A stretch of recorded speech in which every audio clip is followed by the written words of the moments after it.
मी पहिल्यांदाच या ठिकाणी आलेलो आहे. आपलं ही प्रार्थना संकल्पना पाहिल्यानंतर खूप काही आगळं वेगळं विश्वामध्ये मी गेलो होतो. म्हणजे जे आपले 3 तास म्हणजे या मृत्यू लोकाचं भानच नव्हतं गुरुजी.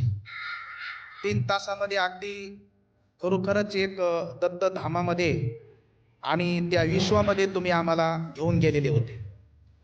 तर आगळ्या वेगळ्या म्हणजे जो काही आनंद असतो तोही, आणि जो दुःखाचा परिहार असतो तो, त्या सगळ्याच गोष्टीची अनुभूती आम्हाला तुमच्या शक्तिपाताने आणि संकल्पाने त्या ठिकाणी झालेली आहे. तर अशा पद्धतीची जी अनुभूती ही संकल्पना ध्यानधारणेतून मी पहिल्यांदाच अनुभवली, आणि म्हणून मला आपली एक खूप मोठी कृतज्ञता वाटलेली आहे.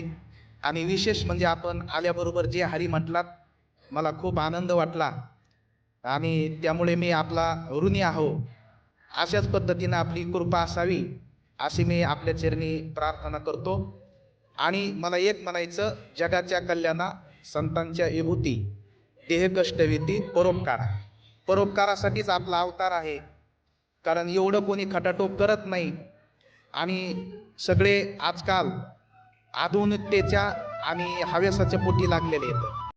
परंतु आपण या दुःखित आणि दीनदयाळ समाजासाठी, दुःखितासाठी आपण आपला देह एवढा झिजवता, आणि एवढं तुम्ही सहज सहज जे डॉक्टरांना खूप काही औषध उपचारांना शक्य नाही ते आपण सहज शक्य करता, हे आपल्या तपश्चर्याने ते खूप खूप मोठं हे जगावरती खूप मोठे आपले उपकार आहेत.